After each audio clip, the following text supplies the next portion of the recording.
right, everyone, good evening. I officially have 6:15 on the clock. Looks like most of you have already joined in, which is great.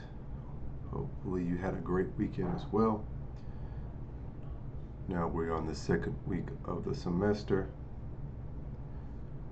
and everything's well underway. Doing a quick overview of the attendance here. And all right, I got the first wave. Real quick, who I don't have in here shown. Don't see, no Ethan, no Alexander. I don't see Rafaela, Casey, Davis, you're not in. Muvashe, don't see you. If you are here, let me know. Dylan, Horton, Mickey, Alexandra, and Terriana. I see Terriana there. Terriana's here. Yeah. Perfect, thank you. And don't see Alexandra. All right. There's Dylan there. Hey, Dylan. All right, let's get started here. So, as you see on the screen, this is where we left off last Thursday, speaking about the plot plan specifically and the various items that you see on there on any type of large-scale drawing, right? So we're going to go a little bit closer or shorter in scale to this drawing here, the floor plan. All right, so we're moving from the plot plan to the floor plan. So your floor plan, now this is going to be a plan view of a building that shows the arrangement of your walls and your partitions as they appear in an imaginary horizontal section taken approximately 5 feet or even 4 feet above the floor level. Okay, so your floor plans are going to be views of a building as though your cutting planes were made through it horizontally. So a one-story building requires one floor plan, usually. And buildings with more than one story generally require a floor plan for each of those levels. So if you have a office tower, skyscraper, 87 stories, 100, each floor plan will be accounted for. Of course, you can have some typical floor plans, especially if it's a mixed-use tower where you have commercial on the base and some residential and some offices circulating through that building. But you will have more floor plans is what the point is here. Okay, so floor plans are considered to be one of the most used working drawings in any set of prints. But the main takeaway I want you to get from this is that a floor plan, by definition, is a plan view of a building that shows the arrangement of walls and partitions as they appear in an imaginary horizontal section taken approximately 4 to 5 feet above the floor level. Okay. Michael, what you got?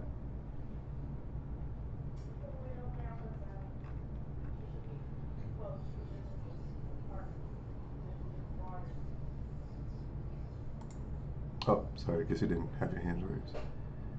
You good? If you're talking, I can't hear you. Can everybody hear me though? Yes. Okay. Yep. Yes. Yes. Thank you. Michael, maybe something's on the audio if you were raising your hand, but we can circle back to you later on. So moving forward, moving from our plot plan to our floor plan, let's look at elevation. All right. Now, an elevation, that's going to be your scaled view looking directly at a vertical surface of the building.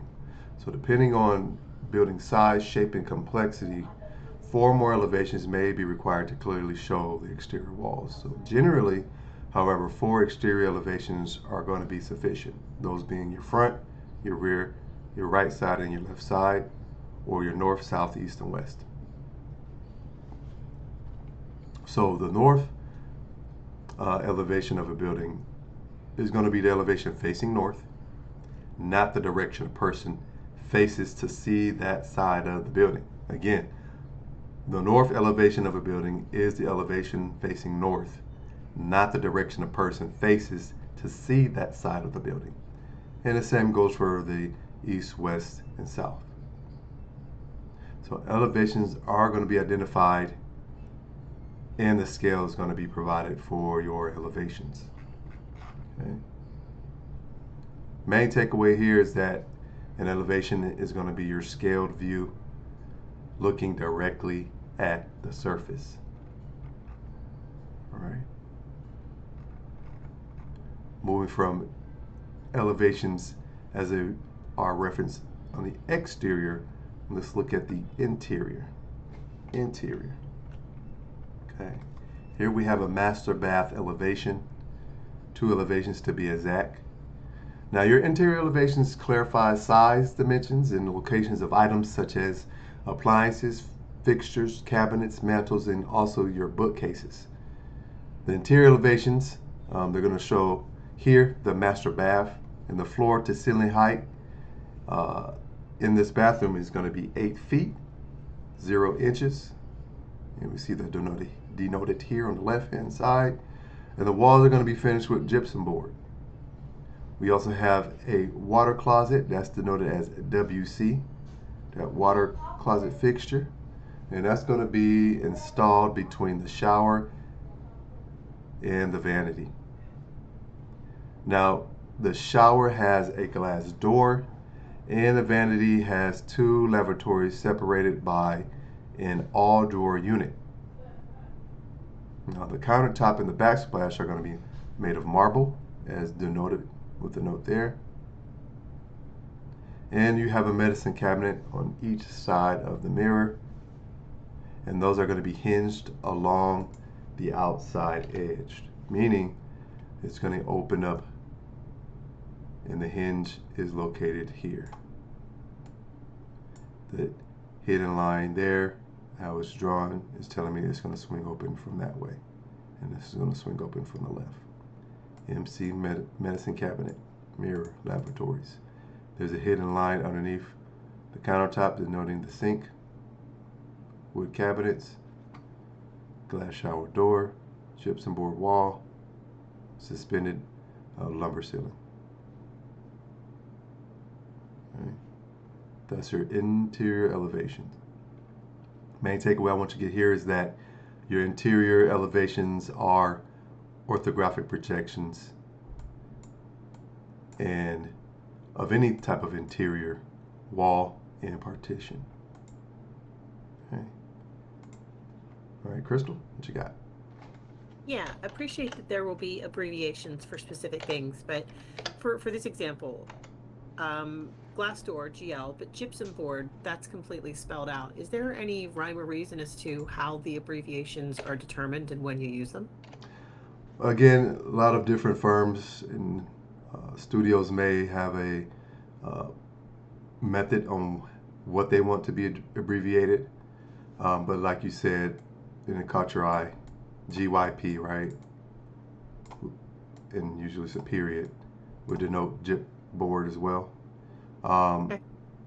So it could also be if that abbreviation is located in an area where they think if it's all the words shown out may distort the image, or if they're short on space.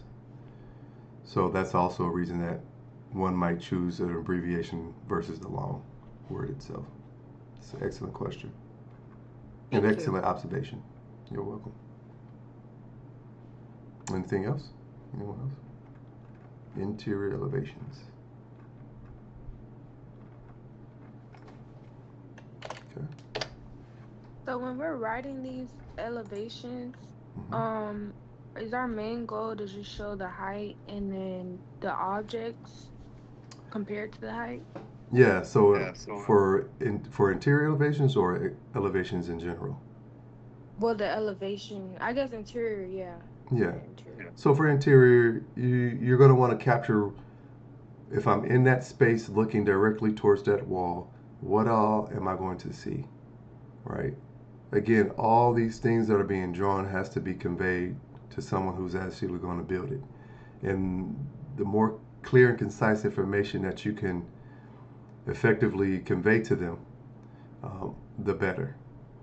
Um, so that saves time and money at the end of the day, right? Um, versus them having to ask you, hey, I see a line here. What exactly are you, what is this, right? So that's time right there spent. Um, and all the times that depends on how well it was drawn out. Nice. Okay. Okay. But yeah, we're trying to capture the information that's going to be on that wall, uh, so that it can, at the beginning it's going to get priced out, meaning there's going to be somebody to put a number to everything that they see on this elevation and on the floor plans. They say, okay, I see a cabinet has these many doors. I can, okay, $3,000 for that. I see mirrors. I can pick that up in this 150. Water fixtures. I can get a coal for about 150. See baseboards. See glass. So all these things he can capture, right?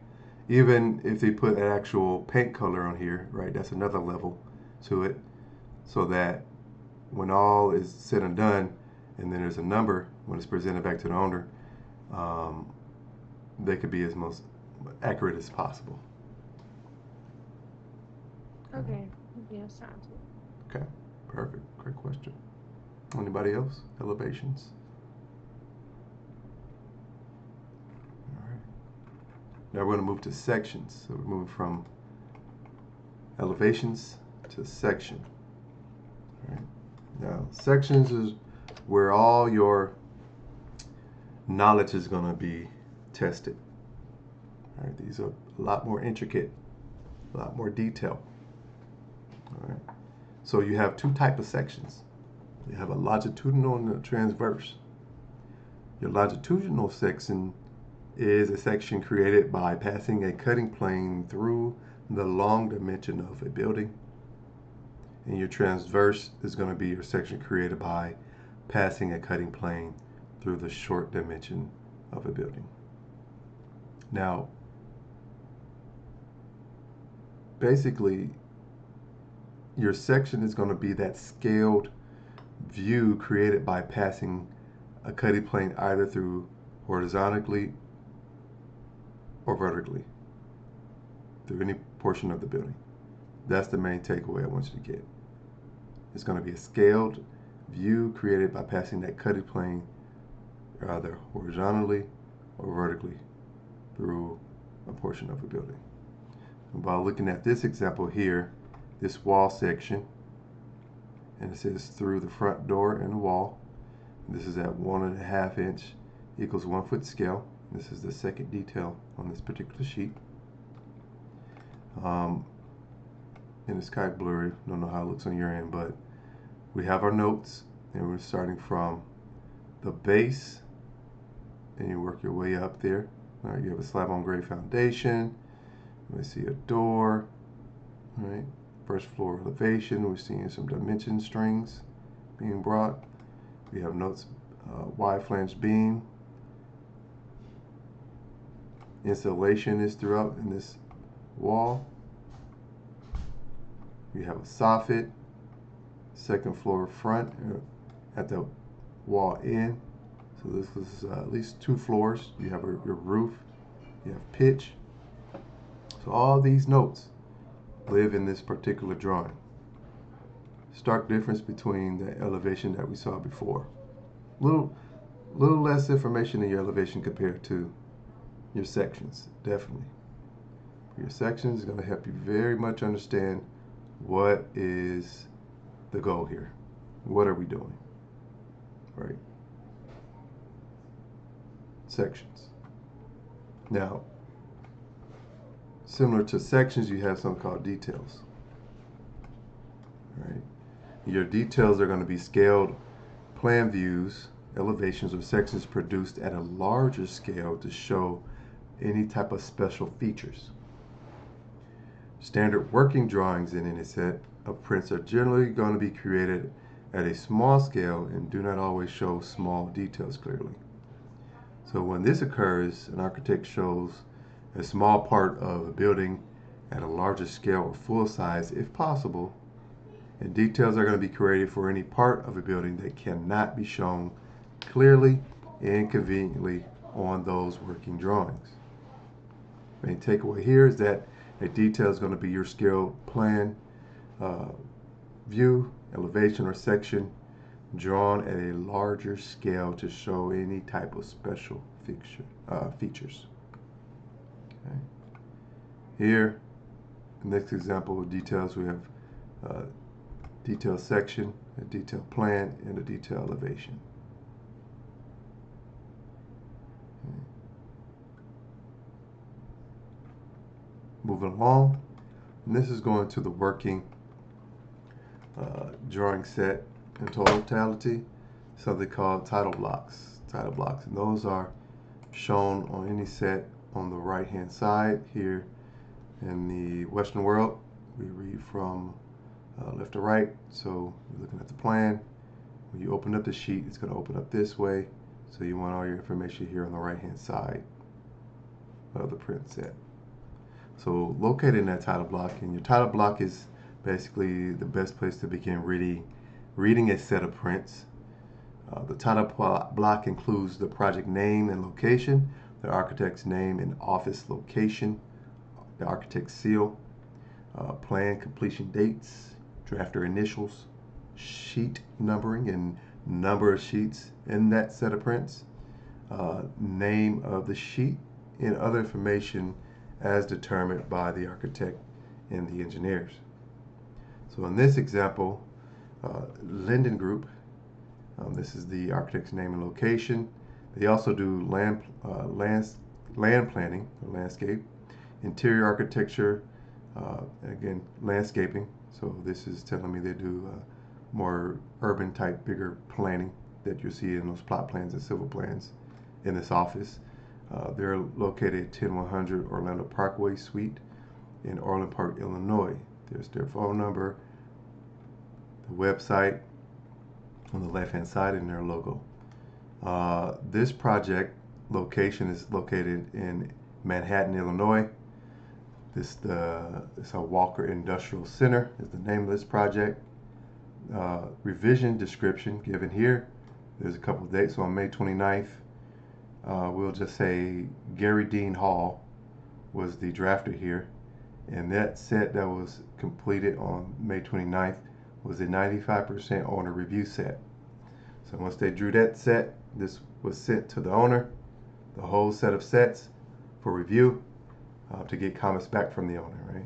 And then a couple of days later, June 1st, Gary and the rest of the drafters and PMs at Linden Group issued a 4-bid and permit set, meaning that set of drawings were issued out to general contractors and vendors to get estimating on how much it costs to get that structure built. And at the same time, that set of drawings were submitted to the jurisdiction that's in Manhattan, Illinois. This particular sheet, A1.0, has its own name. It's the architectural floor plan, project notes, and also details.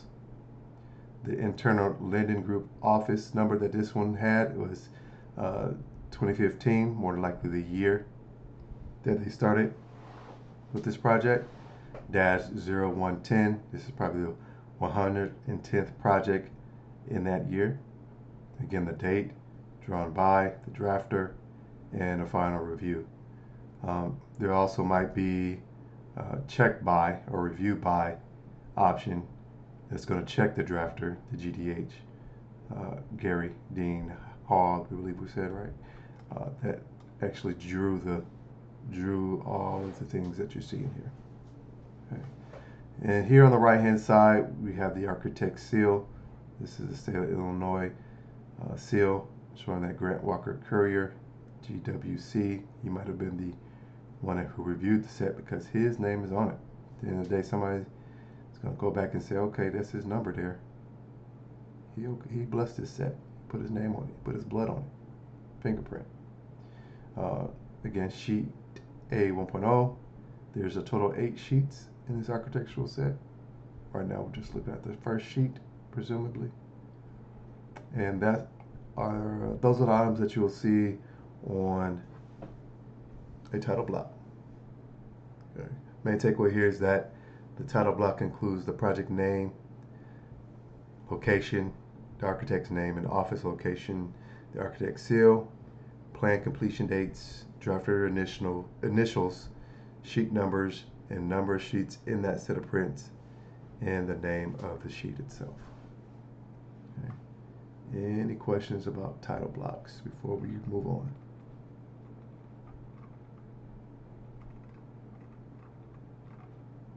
Okay. Let's move on to abbreviations.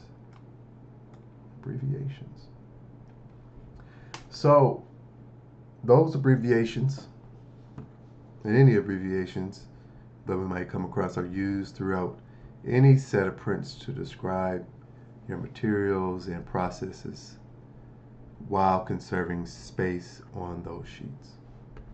So abbreviations also save time and prevent confusion by presenting information in a standard manner. Only uppercase letters are used for abbreviations.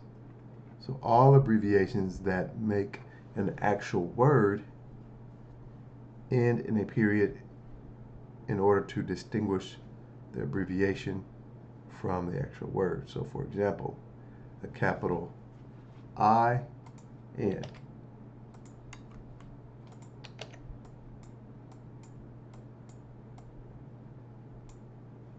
Period.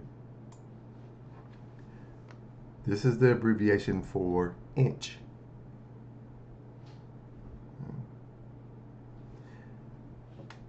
And capital C-A-B, period. That's the abbreviation for the word cabinet. In this example here, in this section, let's see a footer. You have 2 number 4 rebar. These are our steel reinforcing bars. We have CONC, period, concrete footing. And footing is abbreviated. So whole concrete footer. There's a hatch pattern with a bunch of dots and triangles denoting that material is indeed concrete. That is 12 inches deep. That's how tall it is. There's going to be a stem wall or concrete masonry units sitting on top of that footer. That's made of CMU or concrete masonry units, 7 feet 4 inches tall from the top of that to the top course of that CMU. On the interior side, there's a 4-inch slab of concrete. Sitting just above that, there's 2x10s. We have a 2x6 resting on top of the CMU wall. As we move forward, there's 16 inches of aluminum flashing sitting on top of that to allow for that 4-inch brick to sit. There's airspace behind it to allow for weeping. You have a 1/2-inch fiberboard backing on the interior side of the building. You have 1/2-inch gypboard or gypsum. Right? You're using 2x4s at 7, 8, and 5/8 of an inch, 16 inches on center for that wall, that exterior wall. And there's insulation inside, denoted by this hatch pattern of the squiggly lines. There's 1x2s sitting on top of 1x2 plywood. On top of that 2x10 joist on that floor, we have 8 foot 1 inches to the bottom of the gypboard ceiling. The internal construction of the exterior wall steel is 2x10 headers, insulation, double top plate, where we have that roof pitch at 12 inches at 4.5. There's insulation in the roof. Back outside, getting that pitch to allow for slope and let any type of precipitation that accumulates on the outside to run off. There's 2 by 6, 16 inches on center for the rafter. We have plywood sheeting, 1/2 inch sitting on top. Underneath, in the soffit, we have 3/8 exterior grade plywood. It's 24 inches or 2 feet from here to the face. And that is your abbreviations in a nutshell as it pertains to this example. Okay, you guys still with me? Hopefully it didn't make you fall asleep there, but a lot of information there. Any questions on abbreviations? Okay. Nope. Nope. Perfect. Let's keep pushing on. Keep pushing on. Do a couple more here. All right, symbols. So abbreviation symbols. Right. So symbols, those are going to represent structural or material components and commonly eliminate the need for descriptive notations. Electrical symbols represent components such as general outlets, convenience outlets, switch outlets, special outlets, panels, and also circuits. And plumbing symbols represent fixtures, drains, piping, pipe fittings, valves, and other plumbing related components. Architectural symbols represent earth, brick, concrete masonry units, or CMU for short, stone, tile, glass, wood, gypsum board, and other building materials. Heating, ventilating, and air conditioning, HVAC symbols, those can represent valves, gauges, heaters, ductwork, diffusion, and other HVAC components. Now, symbol tables are included in your appendix, and any set of prints should usually be located in the front or the first couple of pages of that particular set. So architecturally, if an architectural set of prints are presented in front of you, they'll have their symbols and abbreviations listed in the front, similar with HVAC, mechanical, and plumbing. Your vendors also would typically follow suit. And I say typically because you always have some that do some special things that leaves you scratching your head. Okay. Big takeaway here is that a variety of symbols are going to be used on prints to represent various building materials and its components. Windows, for example,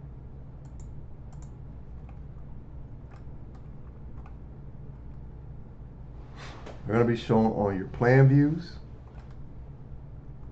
and also your elevations, and also sections with symbols. So basic information such as a rough opening size is included on plan views, elevations, and window schedules. You have 3 classifications of windows: basic, common, those being fixed sash, sliding sash, and swinging sash. Fixed, sliding, swinging.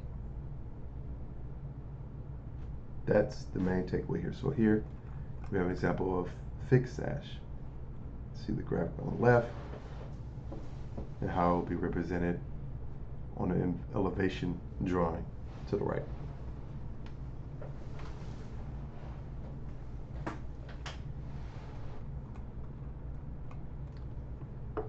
Sliding sash, 3 examples there.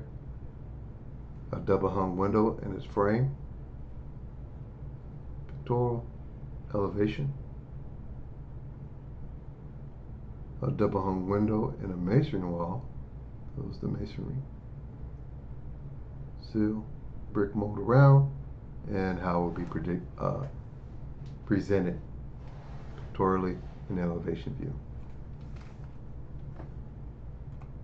Another example, horizontal sliding sash window will be shown as such. 2 panes. Then swinging, we have those hatch lines, or hidden lines I mean, showing which way the hinge will open up. It's going to come under casement windows and frame walls, an awning window and a frame wall. 1, 2, 3, 1, 2, 3, and a hopper window and a frame wall. 1, 2, 3, 1, 2, 3. Okay, Alexander, you got anything? Nope. Okay. Just yeah. Did I click something? No, just sure. Audio came out. I wasn't sure if you wanted to Oh, chime in there. no. Okay, no problem. So that's your windows.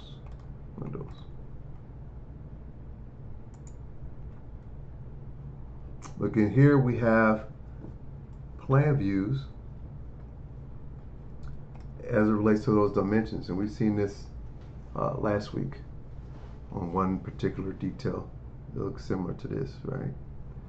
So dimensions locating windows in frame walls or masonry veneer walls are usually given to the center of the windows. And dimensions for windows in solid masonry walls are usually given to the edge of the opening. So let's look at these 2 examples here. Dimensioning to opening centers. Door example, window example. All right. So this door, that's the center to the edge frame wall. Because in that you have your 2 by 6, more likely an exterior wall. It's going from, in this dimension string, from the center of that door to the center of this window. There's a break line.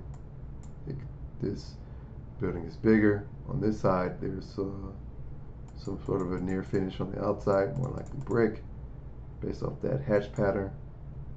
There's another window, right, dimensioning from the center of that window, from the previous window. You'll have some dimension.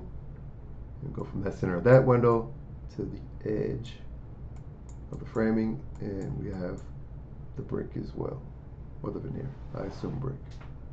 We have an overall dimension shown above,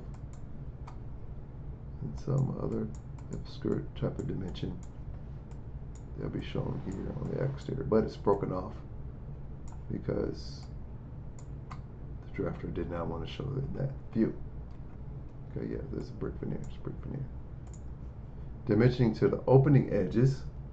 Alexander, what you got? Just a quick question. Are we able to follow along with your presentation in our textbooks? Yes. We're still in chapter 1. Okay, chapter 1, page 27. Yeah. Was that 27? Yeah. Okay. All right. Thank you, guys. Mm-hmm. And then down below we have the dimensioning to opening edges. In this example, a solid brick wall. Right. DH, double hung window. You have a small recess. Your notes in your arrows always should be noting what area you want to be focused on. But again, for this purpose, we're looking at dimensioning. Going to the edge of that wall, to the edge of that opening, to the other edge of the opening. So we're given an overall opening, right? I see a center line, line type, edge to edge, got that opening.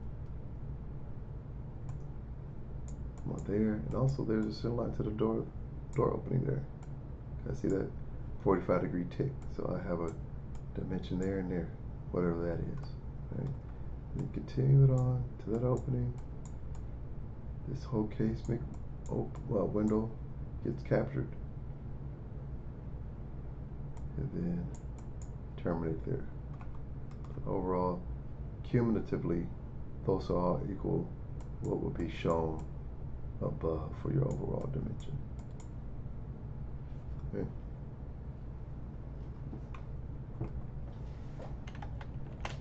main takeaway I want you to get from here is that a plan view indicates the location of the windows from the corner of the building, from other openings, or both.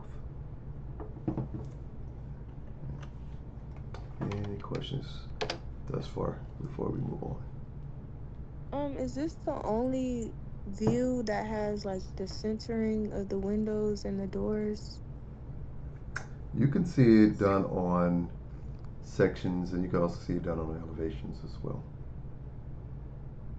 Oh, okay, because I just did one in my class, and like he taught us to do it like just the edges besides centers and stuff. So This one here, so you went edge to edge and not the center of openings.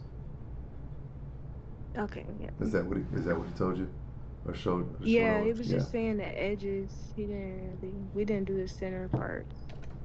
Yeah. And that might be another layer that you might end up doing too, right? Since you just went to edges. Yeah, that's how we did it. And maybe later you might come over and do center CL to the openings. That might be another one too. Right. Okay. But again, you got your overall, like you said, edge to edge that you're getting captured there. Perfect. Yudi? Yeah, I just wanted to know, so yeah, like the one above has the center line, the other one's to the edges. Is there a reason to use one or the other?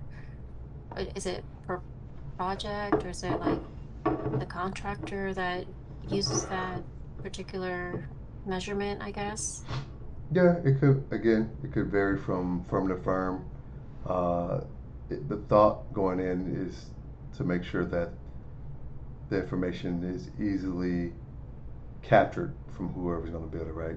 So if there's a firm and they're closely linked to another GC or subcontractor who you like it a certain way, right? So they might tailor those drawings to do one or the other or both. Okay. Yeah, but the Thank point is to try to limit the amount of RFIs or requests for information from the field and try to get it all answered out in one. So, in my opinion, I would probably do both. Give them everything that they could possibly need. Gotcha. Okay. Great question. Thank you. You're welcome. And Laura. So measuring from the center of the windows, does that kind of fall in line with what you kind of just said, depending on like the firm on the measurements? Okay. Yeah. I was just okay. Yeah. I was just reading and I wasn't really sure why the center of those, of that. But okay, thank you. Yeah. So they're going to eventually want to locate where that door is going to land in respect to the makeup of the building, right? So might have this on the floor plan, but they're more than likely going to give me some sort of detail of how that's drawn and blown up, right? Because what is this off of? It's going to be off of the framing and inside, right? Framed wall. So I know in that wall, since it's an exterior wall, excuse me. Typically, we're going to use 2x6 on the exterior wall, right? And then we're going to have our insulation on the inside, right? And our sheathing, chipboard, right? So they're going off of that because why? When you're building, your framers are going to be one up next, and that's the most important part in this story here is we got to get this information to the person that's going to erect the 2x, right? When they put these 2x up, they say, okay, from here to here, it's probably going to be 6 feet. All right, let me start framing up my wall, right? They'll frame it up, they'll get going, right, boom. But again, this just is a quick overview, snapshot of what this example will give, but they're going to want to give me more information, especially here, right? I want to see that blown up. Now, we talked about the scale blown up drawing before in the previous slide. This will have to be blown up. Need more information. Okay, answer your question there. Yes, thank you. You're most welcome. Okay. We'll do a couple more here. Let's look at elevation one more time. An elevation. So elevations, again, provide information about the window types as well, and its light glass size, right? Light size is described using two numbers. It could be a number such as 24/60. Let's write that in here.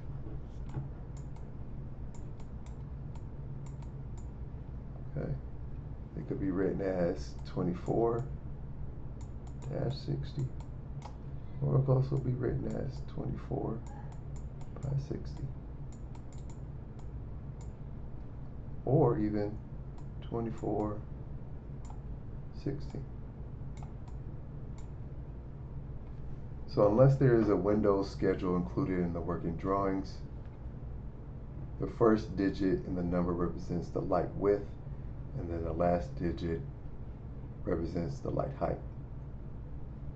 In this example, we have a window that's 24 inches wide by a height of 60 inches. Additional letters and numbers are often used to provide more information. When several windows are the same type and size, dimensions and light sizes are not shown for each window. Rather, this information is going to be indicated for one window with a notation indicating that the window type and size are typical. In this example here, looking at this elevation, just overall with elevation, the nature of it, what we're seeing here in this actual building of the same graphic representation. We have that face brick happening on the outside. This is a copper roof. It's telling us again the light width and height, 24/60 windows. Right, and then what is this telling me down below? Who can tell me? What Looks like a basement. That's correct. It's Yeah. underground. Or the foundation. Absolutely. Crystal and Alexander, and I believe I captured whoever mentioned that it's underground. Yep. We have some activity that's happening below ground. So with that little bit of information given to us by Barclay and Associates, regionally, where do we think this is not located at? This is not in Florida, Louisiana, or anywhere south of the Appalachian Mountains. There you go. Why is that? Because a lot of the geology down here is limestone and sand, only 6 feet above sea level. This is probably, north of the Rust Belt, New England, Michigan, maybe the Midwest. Yeah, could be. Yeah, excellent. So all these sort of hints and tools that we see, always you're only seeing a piece of the puzzle of this drawing. We can begin to infer what's going on, right? Even the type of shrubberies just on this photo might give us some information, right? For all the landscape architects or aspiring landscape architects out there, all right? What's going on? Even use of bricks, right? If this was in color, it can show us the color of the brick. If there's efflorescence on it, that'll give us some more information. So little tips and tricks there to pick up when you're reading these graphics, the drawings. Again, these drawings are telling a story, an intent, a goal, a direction, right? It's telling you a lot about what's happening without usually telling you what's happening in some cases, all right? And then lastly, let's end on another window reference here.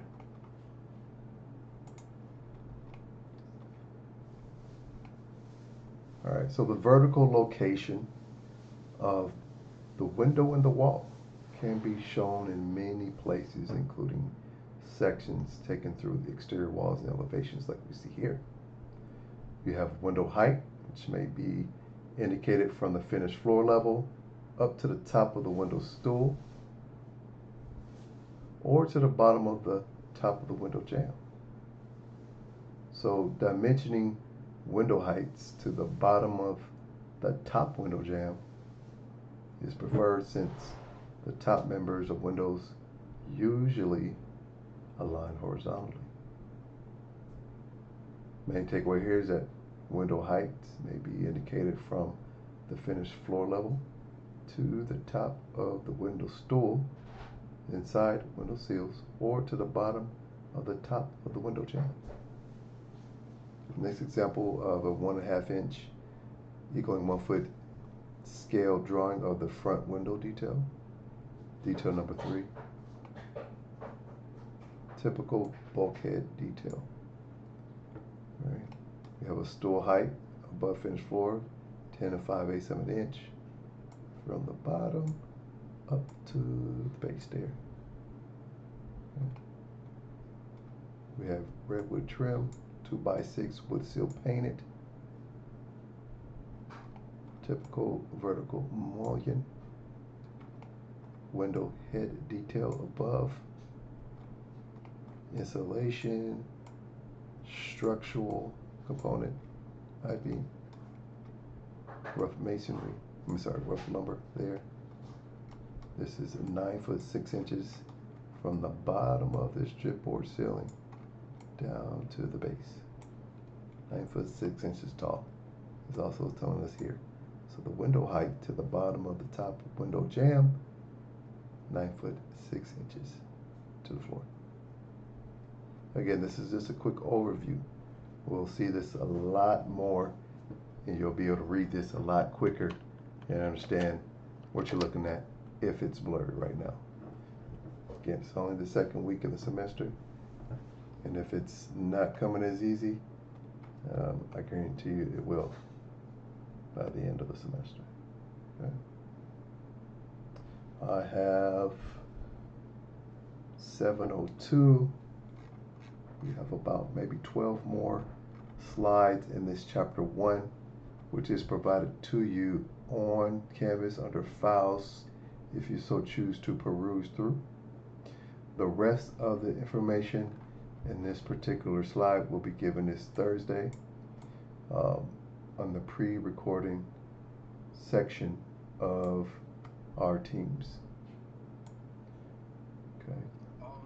I know we have the pre-recordings on Thursday. Are these like online one, like the ones we go through on Tuesdays? Will those get uploaded after class? Yep, and this is actually being recorded as we speak. Okay. Yep. Thank you. You're welcome, Case. Any other questions? Can I chat with you for a little bit after class? Sure. And I'm going to stop the recording there. And once that is done processing, this will be uploaded and shared under announcements. And I'll have a special section for all your recordings as well. All right, any other questions from the class before we end? Got a thumbs up from Steve. Thanks, Steve. He's good to go. Anybody else? Got Deacon. We got Yanira, Crystal. Yanira, did you have something? I have a question. Oh, Casey, you do? Okay, Do we have like homework and stuff for the class usually? I know you said we have like quizzes. No, I'm not giving you homework. Oh, no. No. Okay, yeah, because I normally work on Tuesday, so I was going to ask about the recording. I just want to go back and just listen to the recordings for anything I missed. No, I think you listening to me for 30, 45 minutes is enough homework in itself. A follow-up question to that. Yeah, Alexander. In regards to those quizzes, are they also in Canvas? They'll be on Canvas as well. It'll be a link. Canvas drive-wise won't be able to hold the size of it, so there'll be a link. It'll be easy. It'll be easy. Okay, but it'll be under what page in our navigation? Yes, once this class is over with, it's gonna be under announcements. Okay.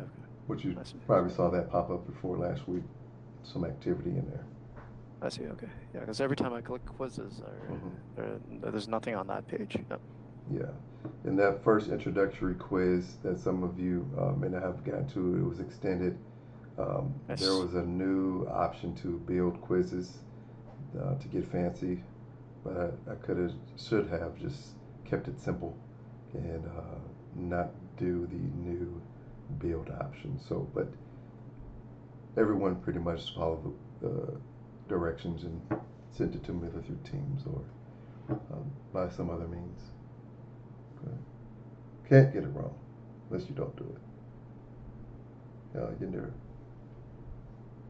Are there any, I know we don't have homework per se, but is there anything that we will have to help us kind of, I'm someone who needs to kind of play around with the work that I'm learning versus listening for a better understanding. So is there anything that you provide or that we can do in order to, I guess, better engage with the information? Besides giving you the blueprint, you have your drawing. Do you have a book and drawings yet? Yes, I have book and drawings. So definitely look through that set when you open it up. Make a reference back to what was discussed in class. Asking questions throughout the class. The weekly quiz and the link is what you're going to get every week, and then your 3 major tests. But besides that, I'm not going to give you homework. No. Yeah. You think that's something you want specifically? No, I guess I'll just kind of, I don't know, I guess I can just figure it out. Okay. Well, let me know. I have something to add to that. I also like it when it's a little bit more interactive in my classes. I guess that's just the way I learn. So if anyone wants to maybe get together online or in person or something, we could read a section of the textbook together, and then you'll read a section, I could read a section. We could do things like that, That's a great idea. So if that's something that interests you, Alexander's definitely open for that as well. Definitely. See Yudi, hands up. Yudi? Yeah, for going on Yanira's question too.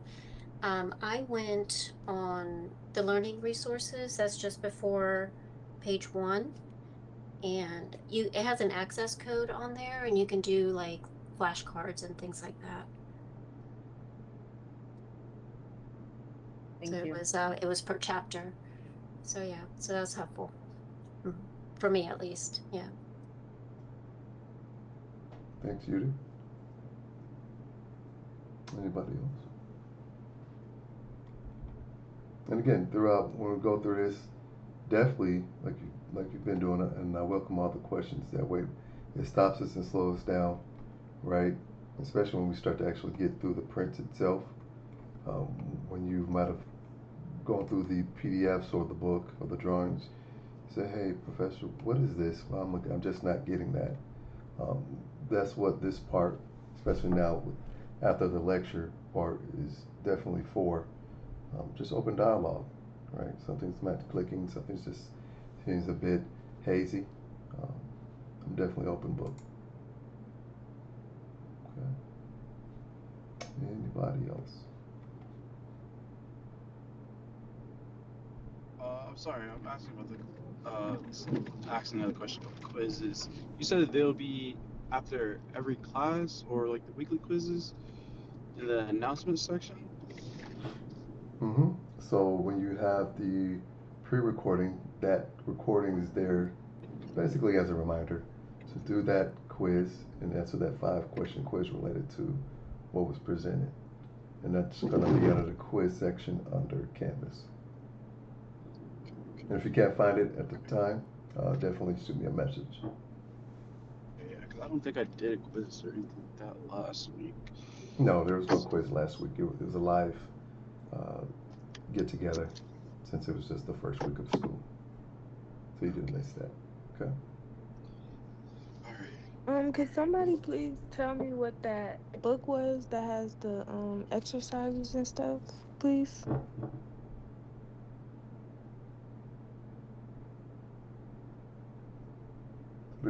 Does anybody know? Oh, Um, I don't have the- my book and stuff right now. The one that I mentioned, Yes. it's the textbook. Oh, okay. The print reading textbook, yeah, and it's on page, let me see, it's like 1, 2, 3, it's like 4 pages in. It's just before page 1. Okay, thank you. And it has, yeah, and it's under the section, it says learning resources. Okay. And there it directs you where to go and what access code to use. All right, thank you so much. Yeah.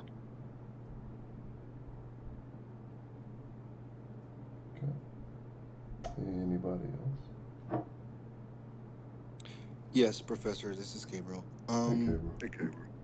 So, since you said that there was no quizzes last week, I just checked the Canvas online. Would you be adding that today or any other time this week? It won't be up today, no. Maybe more so tomorrow or early that day, Thursday. Okay, sounds good. I just wanted to make sure so I'm aware of it. Okay. Are you getting any notifications from Canvas? Yes. You are? Okay. So you'll more than likely it'll follow the same respect. Okay, sounds good. Thank you. No worries. Anybody else?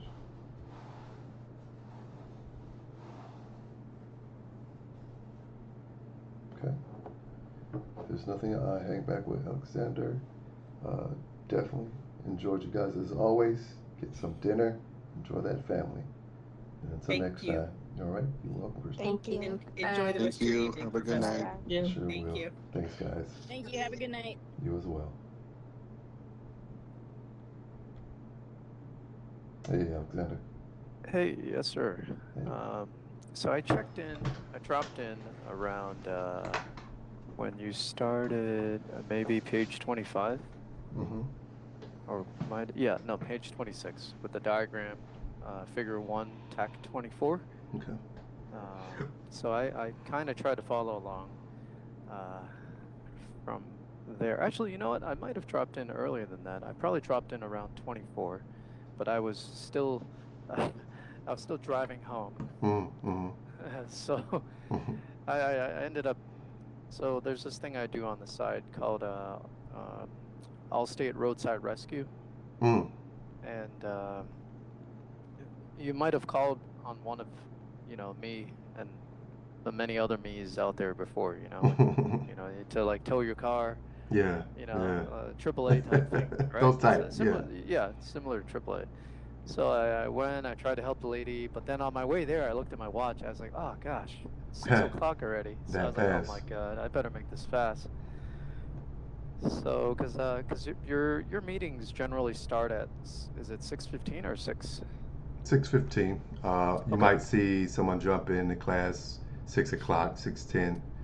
Okay. Anywhere between might be your classmates. Yeah. Okay. So could